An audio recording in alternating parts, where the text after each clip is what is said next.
Everyone, welcome back to my channel Zoologist AK, and I am Marti Oshik again here with another video. And in this video we are going to discuss about heredity and variations. So earlier evolution was also included in this chapter, but now CBSE has deduct the part related to evolution and speciation. So here only variation and heredity and sex determination is included. So according to the new syllabus, we will cover the topics in this particular video. So stay tuned with me and thank you so much for clicking on my video. So start करते हैं हम यहाँ पे introduction से. Introduction may we will discuss some points related to the topic to clear the concept or to get a insight of the topic. तो reproductive process क्या होती है एक्चुअल में. रिप्रोडक्टिव प्रोसेस की वजह से हम नए इंडिविजुअल्स को क्या करते हैं, जन्म देते हैं. ठीक है, और वो इंडिविजुअल्स सिमिलर होते हैं अपने पेरेंट इंडिविजुअल से.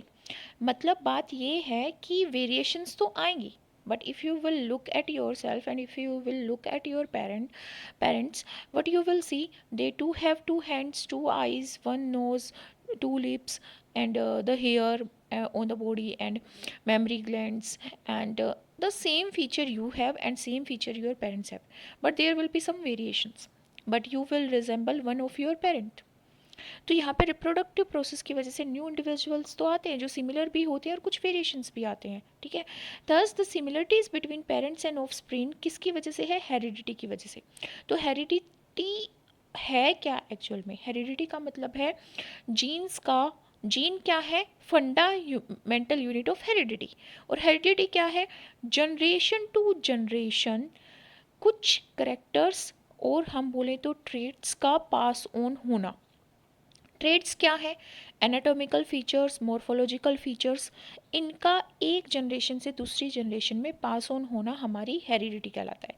अब ये पास ऑन किसकी वजह से होंगे, जीन्स की वजह से. ठीक है, अब ये जीन क्या है, दीज जीन्स आर यूनिट जो अपने अंदर क्या कंसिस्ट करती है, इंफॉर्मेशन को कंसिस्ट करती है. और ये जीन प्रेजेंट कहाँ होते हैं, क्रोमोजोम में प्रेजेंट होते हैं.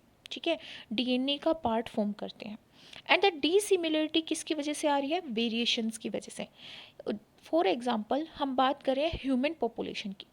ह्यूमन पॉपुलेशन में इंडिविजुअल्स अलग अलग जियोग्राफिकल लोकेशन पे रहते हैं. कोई साउथ अफ्रीका रह रहा है, कोई अमेरिका रह रहा है, तो कोई एशिया में रह रहा है. ठीक है, तो अब वो दो अलग अलग लोकेशन वाले इंडिविजुअल अलग अलग हैबिटेट में ग्रो करते हैं. उनकी अडेप्टेशन अलग अलग होती है.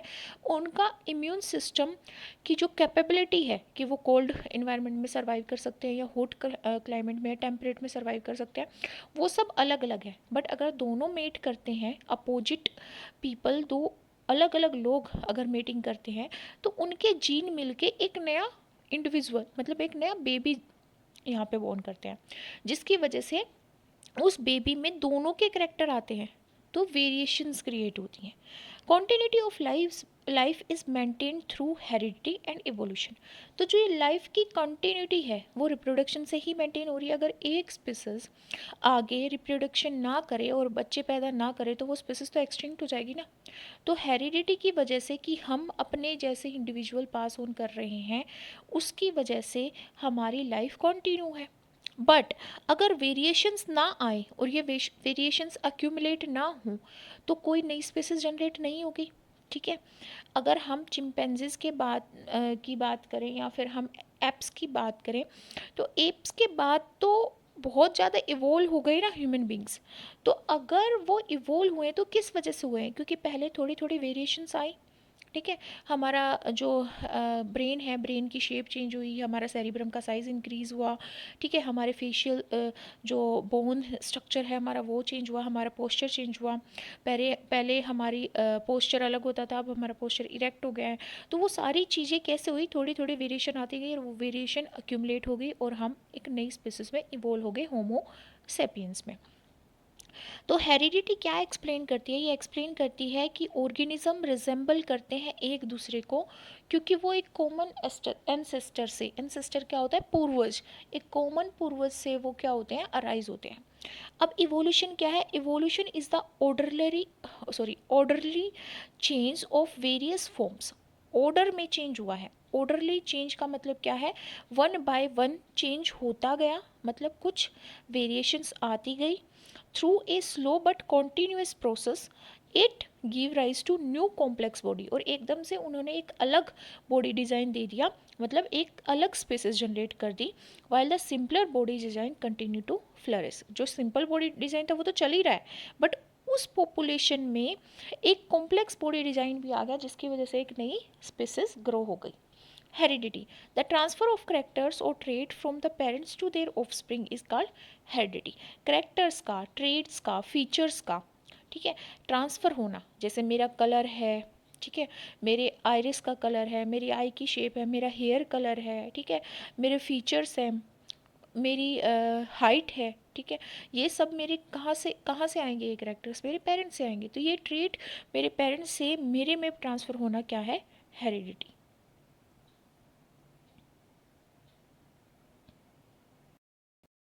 Next is variation. वेरिएशन क्या है, the difference between the characters और traits among the individuals of the same species. Same species के इंडिविजुअल्स में उनके करेक्टर्स में और ट्रेट्स में क्या होना, डिफरेंस होना। जैसे अगर मैं ह्यूमन पॉपुलेशन की बात करूं तो हम देखते हैं चाइनीज़ लोगों को, ठीक है, हम देखते हैं इंडियन लोगों को, इंडिया में भी हम देखते हैं कश्मीरी लोगों को, और हम साउथ इंडियन को देखते हैं, ठीक है, हम अमेरिकन लोगों को देखते हैं और हम साउथ अफ्रीका के लोगों को देखते हैं। तो हम देखते हैं कि उनकी जो बिल्ट होती है उसमें डिफरेंस होता है, उनकी हाइट में डिफरेंस होता है, उनके एक्सटर्नल मॉर्फोलॉजिकल फीचर्स में डिफरेंस होता है।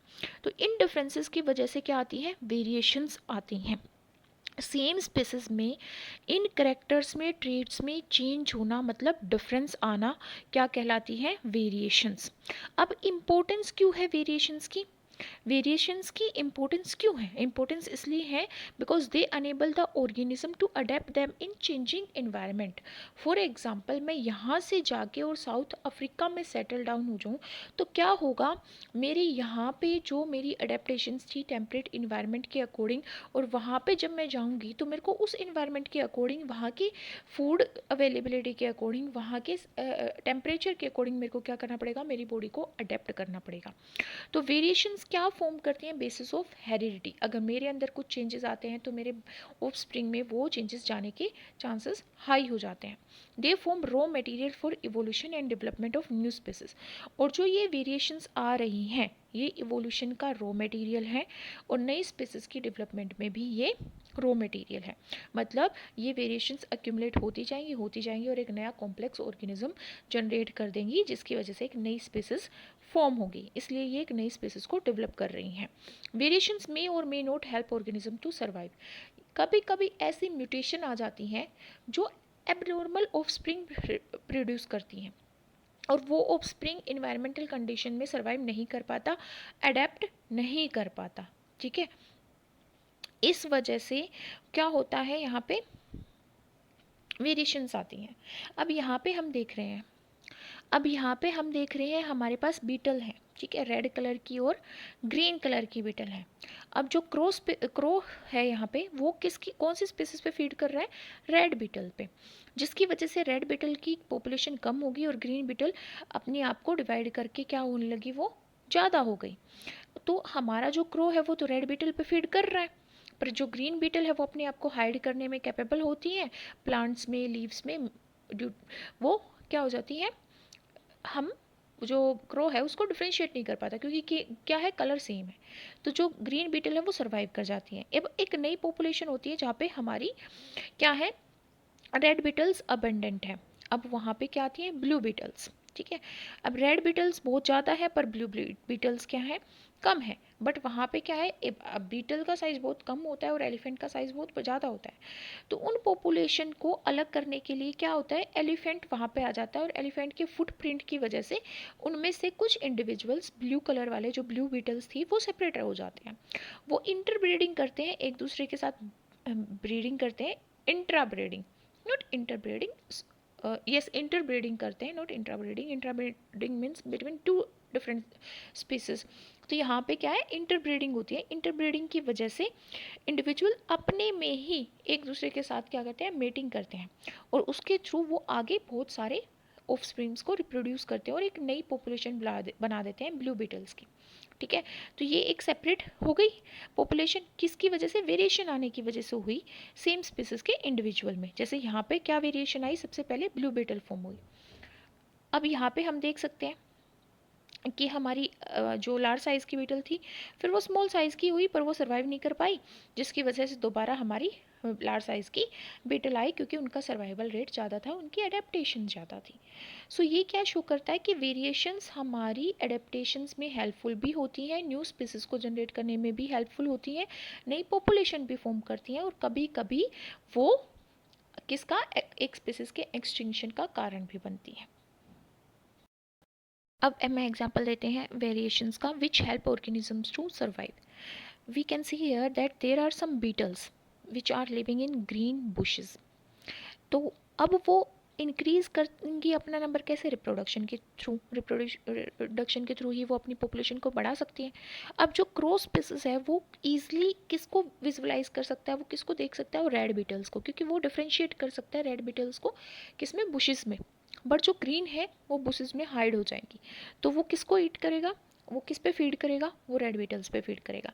ड्यूरिंग रिप्रोडक्शन कुछ वेरिएशंस की वजह से जो ग्रीन बीटल्स हैं वो ज़्यादा प्रोड्यूस होती हैं as compare to red beetles. ठीक है, तो क्या हुआ, जो ग्रीन बीटल्स हैं वो विजिबल नहीं होती क्रो से, तो वो उसके थ्रू ईट भी नहीं की जाती। तो ग्रेजुअली जो पॉपुलेशन है रेड बीटल्स की वो तो डिक्रीज होती जाती है, क्योंकि क्रो किसके ऊपर फीड कर रहा है, रेड बीटल्स के ऊपर, और जो पॉपुलेशन है ग्रीन बीटल्स की वो क्या हो गई, इंक्रीज हो गई। ये वेरिएशन हेल्प कर रही हैं एक पर्टिकुलर वेरिएशन के या एक पर्टिकुलर ट्रेट के ऑर्गेनिज्म को सरवाइव करने में, जिसकी वजह से सिमिलर करेक्टरिस्टिक के ऑर्गेनिजम्स ज़्यादा हो जाते हैं। मतलब एक नई पॉपुलेशन एक नई वेरिएशन के साथ यहाँ पे डेवलप हो रही है, जो कि है ग्रीन बीटल। यहाँ पे हम देख सकते हैं वेरिएशंस आई, डिफरेंशियल रिप्रोडक्शन हुआ कि रेड हमारी ज़्यादा हो रही थी, पर क्रो किस पे फीड कर रहा था, रेड पे फीड कर रहा था, ग्रीन पे फीड नहीं कर रहा था। अब हेरिडिटी की वजह से क्या होगा, रेड करेक्टर्स भी जाएंगे, ग्रीन करेक्टर्स भी जाएंगे आगे। तो आगे इन फ्यूचर ये भी हो सकता है कि रेड बीटल दोबारा से आ जाए, बट एट प्रेजेंट उस पॉपुलेशन में क्या है, रेड बीटल्स एक्सटिंक्ट हो गई है और ग्रीन बीटल्स डोमिनेंट स्पीसीज बन गई है उस एरिया में।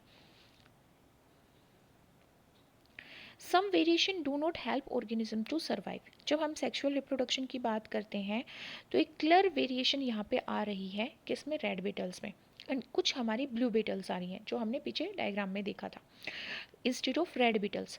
जो रेड और ब्लू बीटल्स हैं वो तो क्रो को इजिली विजिबल हो जाती हैं और वो उनको खा लेता है, पर जो ग्रीन वाली है वो नहीं हो पाती।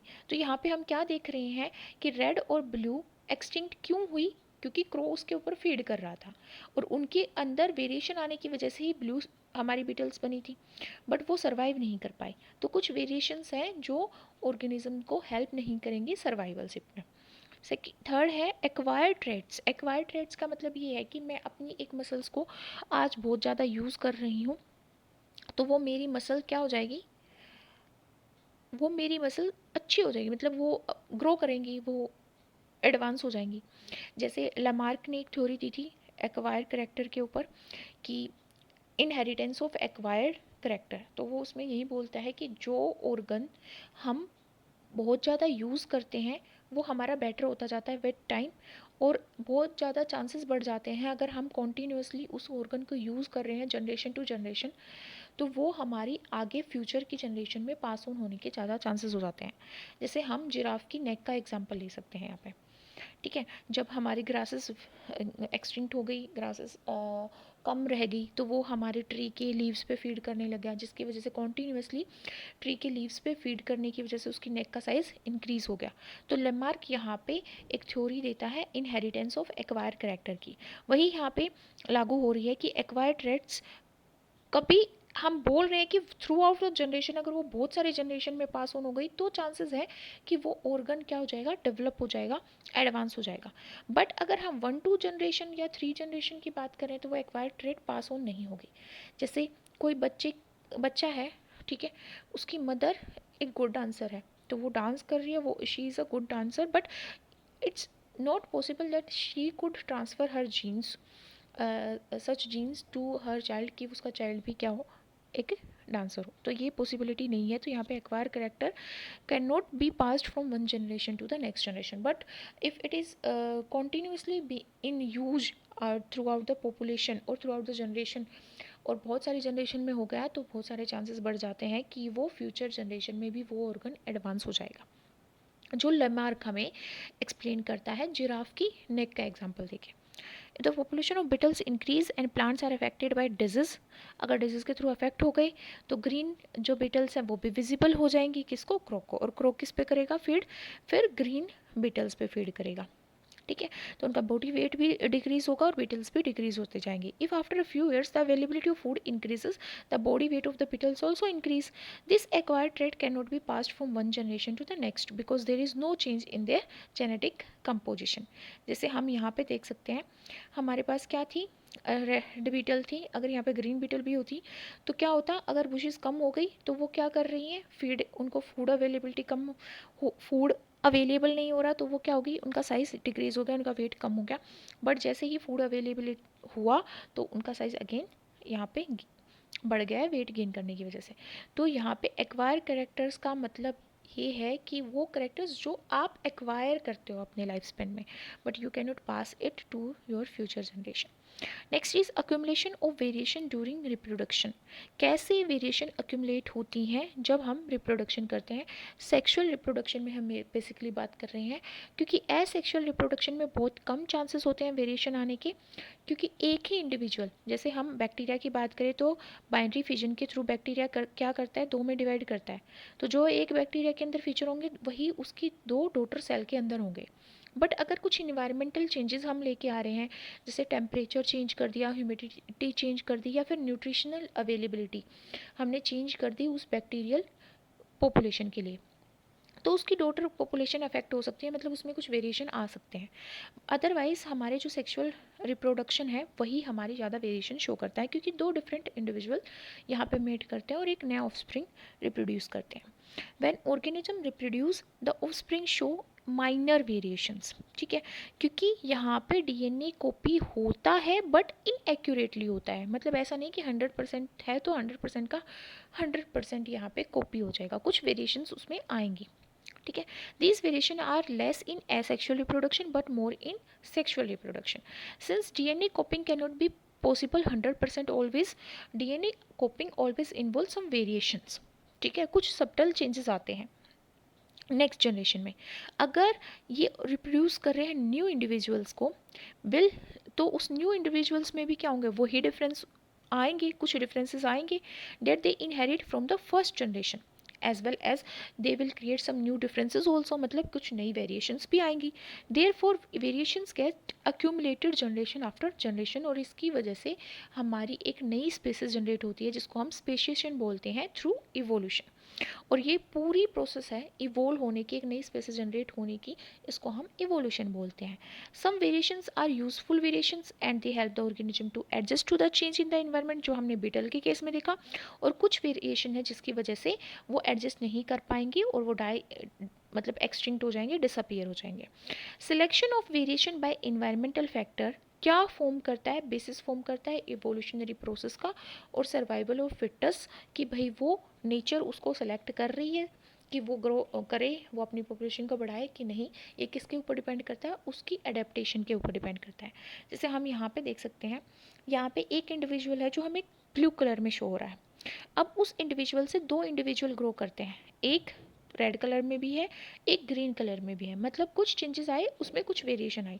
अब जो रेड कलर वाला है वो हमारा रेड शो करता है पर उसमें पिंक कलर भी आ जाता है, मतलब उसका एक जो बेबी है उसमें थोड़ी और वेरिएशन आ गई। अब इसमें भी हम देख सकते हैं कि यहाँ पे इसमें भी वेरिएशन आ रही है।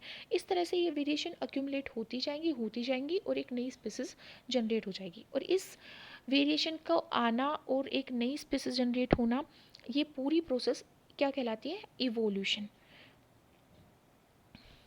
अब हम बात करते हैं हेरिडिटी एंड वेरिएशन, किसके केस में, सेक्सुअल रिप्रोडक्शन के केस में। सॉरी, एसेक्सुअल रिप्रोडक्शन के केस में, in asexual reproduction organism exact copy form करता है, मतलब अपने क्लोन बनाता है, क्योंकि एग्जैक्ट डीएनए यहाँ पे कॉपी हो रहा है, एक इंडिविजुअल से दो इंडिविजुअल प्रोड्यूस हो रहे हैं जिन दोनों के बीच में सेम डीएनए होगा जो उनके पेरेंट ऑर्गेनिज्म में था। ऐसा किसके केस में हम बात कर सकते हैं, जैसे अमीबा है, ठीक है, पैरामीशियम है, हमारी प्लाज्मोडियम है, ठीक है, जो प्रोटोजोआ वगैरह हमारे होते हैं, या फिर हम बैक्टीरिया फंगस की बात कर सकते हैं, वायरस की बात कर सकते हैं, जो एग्जैक्ट कॉपी अपनी फॉर्म कर रहा है। They tend to preserve the similarities among on the individuals belonging to a given line of descendant और गिवन लाइन ऑफ स्पीसीज। ऐसा क्यों है, क्योंकि एक ही इंडिविजुअल आगे डिवाइड हो रहा है, कोई नया नहीं आ रहा, बट इन्वायरमेंटल फैक्टर इनको भी अफेक्ट करेंगे। They exhibit very little variation due to some environmental factors और म्यूटेशंस। म्यूटेशंस क्या होती हैं, जैसे टेम्परेचर की वजह से हमारे जीन में चेंज हो जाना, ठीक है, हमारे पीएच लेवल की वजह से चेंज हो जाना, या फिर हमें न्यूट्रिशनल अवेलेबिलिटी की वजह से भी हमारा जीनोम चेंज हो जाता है। तो कुछ म्यूटेशंस आने की वजह से भी, म्यूटेशन क्या है, सडन चेंज इन जीन। देखो जीन क्या है, डीएनए होता है, डीएनए में नाइट्रोजनस बेसिस होते हैं ए सी टी जी, और एक होता है आरएनए, आरएनए में होता है ए सी यू जी। अब ये नाइट्रोजनस बेस में से कोई भी कम्बिनेशन होता है, जैसे इनमें से कोई भी तीन हम ले सकते हैं, जैसे सी टी सी हो गया, ठीक है, इसमें तीन नाइट्रोजनियस बेसिस हैं, ये किसको कोड करते हैं, एक अमाइनो एसिड को। ये अमाइनो एसिड फिर जुड़ जुड़ के क्या बनाते हैं, प्रोटीन, और वो प्रोटीन फिर आगे एक्सप्रेस होता है, जैसे कोई स्किन कलर दे देगा, हमारा भाई स्किन का पार्ट फॉर्म कर देगा, हमारी मसल्स फॉर्म कर देगा, ठीक है, ऐसे अलग अलग प्रोडक्ट फॉर्म करता है। अब हमने ऐसा न्यूट्रिशन लिया या फिर ऐसे टेम्परेचर आ गया जिसकी वजह से ये टी की जगह क्या हो गया, सी हो गया, तो यहाँ पे अमाइनो एसिड क्या हो जाएगा, गड़बड़ा जाएगा, दूसरा अमाइनो एसिड फॉर्म हो जाएगा, तो प्रोटीन भी हमारा नहीं मैन्युफैक्चर हो पाएगा, जिसकी वजह से वो हमारी किसको अफेक्ट करेगा, ट्रेट को, या तो फिजिकल ट्रेट को या फिर एनाटॉमिकल ट्रेट को, ठीक है। तो यहाँ पे क्या है, वेरिएशंस एसेक्सुअल रिप्रोडक्शन में सिर्फ और सिर्फ इन्वायरमेंटल फैक्टर की वजह से आ सकती हैं या फिर म्यूटेशन की वजह से आ सकती हैं। Out of these two factor only mutations क्या होती हैं, इनहेरिटेबल होती हैं। इन्वायरमेंटल फैक्टर की वजह से जो चेंजेस आते हैं वो इनहेरिटेबल नहीं होते, मतलब वो एक जनरेशन से दूसरी जनरेशन में पास ऑन नहीं होंगे। किसके केस में, एसेक्सुअल रिप्रोडक्शन में। फिर बात करते हैं heredity and variation in case of sexual reproduction. In sexual reproduction दो पेरेंट इन्वॉल्व होते हैं और वहाँ पे गैमेट्स का फ्यूजन होता है। What are gametes, sperm in case of male and ova in case of female, these are gametes, ठीक है। गैमेट्स क्या होते हैं, हैप्लॉइड सेल्स होती हैं, मतलब सिंगल नंबर ऑफ क्रोमोसोम होगा उनके अंदर। जैसे हम बोलते हैं 23 pairs of chromosomes are there in human beings, 23 pair means 46 chromosome. अब इन 46 में से क्या होता है, इन 46 में से 23 मदर से आते हैं, 23 फादर के आते हैं, ठीक है। तो अब मैंने बोला कि गैमेट तो स्पर्म में 23 होंगे और ओवा में 23 होंगे, ठीक है, और वो जॉइन होके वो फ्यूज़ होके 46 फॉर्म करते हैं। तो यहाँ पे दो गैमेट्स का फ्यूजन हो रहा है। The offspring show variation from their parents due to crossing over and exchange of gene segment. अब देखो यहाँ पे आपको एक लाइट ब्लू कलर दिख रहा है और रेड, रेड दिख रहा है। तो यहाँ पे ये सोचो कि ये फादर के हैं और ये मदर के हैं। क्या है ये, क्रोमोसोम। क्रोमोसोम्स में क्या कंसिस्ट करते हैं, डीएनए, ठीक है, डीएनए, और हम कह सकते हैं डीएनए के अंदर क्या, जीन, ठीक है। तो ये जीन को कंसिस्ट कर रहे हैं। अब इनमें जब ये सेल डिवाइड होती है, एक सेल से, zygote is a single cell, अब सिंगल सेल से दो सेल बनेगी, फिर 4, फिर 6, 4 8, फिर हमारे 16, फिर 32, इस तरह से हमारी बनेगी, फिर 64, इस तरह से। तो वो हमारी एक बॉल लाइक स्ट्रक्चर फॉर्म करेंगे और फिर उसके बाद हमारी क्या होंगी, जर्म लेयर फॉर्म होंगे। जर्म लेयर होने के बाद फिर हमारे टिश्यूज़ और ऑर्गन फॉर्म होंगे, फिर एक बेबी या फिटस हमारा डेवलप होगा। तो यहाँ पे जो क्रोमोसोम है वो किसके अंदर है, सेल के अंदर है, ठीक है। ये फादर के और ये मदर के, 23 मदर से आगे, 23 फादर से आगे, ठीक है। अब वो एक दूसरे के साथ ज्वाइन होते हैं, क्रॉसिंग ओवर होती है। यहाँ पे आप देख सकते हो क्रॉसिंग ओवर हो रही है, हमारा ब्लू में क्या हो गया, रेड, और रेड में ब्लू आ गया, क्रॉसिंग ओवर हो गई है। एक पार्ट जो है वो दूसरे के ऊपर क्रॉस ओवर कर गया है, जिसकी वजह से जीन सेगमेंट ट्रांसफ़र हो गया है, एक्सचेंज हो गया है, ठीक है। जिसकी वजह से क्या होगा, अब जो भी डॉटर सेल्स आएंगी उनमें वेरिएशन होगी, कुछ फादर का पार्ट, कुछ मदर का पार्ट, ठीक है। तो क्या हो गया, वेरिएशंस आ गई। दी कोई भी ऐसा चाइल्ड नहीं होता जो प्योरली फादर के जीन कंसिस्ट करेगा या प्योरली मदर के, दोनों में क्या होगा, कॉम्बिनेशन होगा, जैसे हम यहाँ पे दे सकते हैं। They are not carbon copy of their parents. क्यों? क्योंकि ये सेक्सुअल रिप्रोडक्शन है, दो इंडिविजुअल यहाँ पे इन्वॉल्व हो रहे हैं, क्योंकि यहाँ पे रिकम्बिनेशन हो रहा है। रिकम्बिनेशन मतलब एक बार सेगमेंट टूटता है क्रोमोसोम का और फिर दोबारा से जुड़ जाता है, ठीक है। और वो किसकी वजह से? क्रॉसिंग ओवर की वजह से, जिसकी वजह से वेरिएशंस आती हैं, और ये वेरिएशन इनहेरिटेबल होती है, मतलब एक जनरेशन से नेक्स्ट जनरेशन में पास ऑन होती है। नेक्स्ट है हमारा इनहेरिटेड ट्रेड। ट्रेड क्या होते हैं? Characters, morphological character. जैसे मैं अपनी हाइट के बारे में बात करूँ, अपने आइरिस कलर के बारे में बात करूँ, अपनी स्किन के कलर के बारे में बात करूँ, या अपने हेयर के कलर के बारे में बात करूँ, तो ये सब क्या है? ट्रेड्स, करेक्टर, जो हमारे एक पेरेंट से नेक्स्ट ऑफस्प्रिंग में, ऑफस्प्रिंग क्या होता है? बेबी, ठीक है, उसमें पास होंगी, और ये जनरेशन टू जनरेशन पास होंगी, इसलिए इनको क्या बोलते हैं? Inherited trait. एक्वायर्ड ट्रेट क्या होते हैं? It is a particular characteristic जो लाइफ टाइम में एक इंडिविजुअल क्या करता है? डेवलप करता है। जैसे कोई बहुत ज़्यादा जिम कर रहा है या बहुत ज़्यादा एक्सरसाइज कर रहा है, तो उसकी मसल गेन हो जाएगा, तो वो क्या है? एक एक्वायर्ड करेक्टर है, ठीक है। अब rules of for inheritance of character, क्या रूल फॉलो करता है जब एक करेक्टर एक जनरेशन से नेक्स्ट जनरेशन में पास होता है? Characters are transfer through gene, only gene के थ्रू ट्रांसफर होते हैं। जीन कहाँ पे प्रेजेंट होते हैं? डीएनए में, और डीएनए कहाँ पे? क्रोमोसोम में, ठीक है। और क्रोमोसोम कहाँ पे? न्यूक्लियस में, न्यूक्लियस कहाँ पे? सेल के अंदर, ठीक है। द इनहेरिटेंस ऑफ करेक्टर, जो इनहेरिटेंस है मतलब पास ऑन होना है जो करेक्टर्स का, वो इस फैक्ट पे डिपेंड करता है कि फादर और मदर दोनों इक्वल अमाउंट में अपने जेनेटिक मटेरियल को चाइल्ड में कंट्रीब्यूट करें। कैसे करेंगे? 23 पेयर्स मदर के आएंगे और 23 फादर के आएंगे। कैसे आएंगे? स्पर्म से और ओवा से। स्पर्म में 23 होते हैं, ओवा में 23 होती हैं, दोनों ज्वाइन करके जाइगोट फॉर्म करते हैं, और तभी बेबी फॉर्म होता है।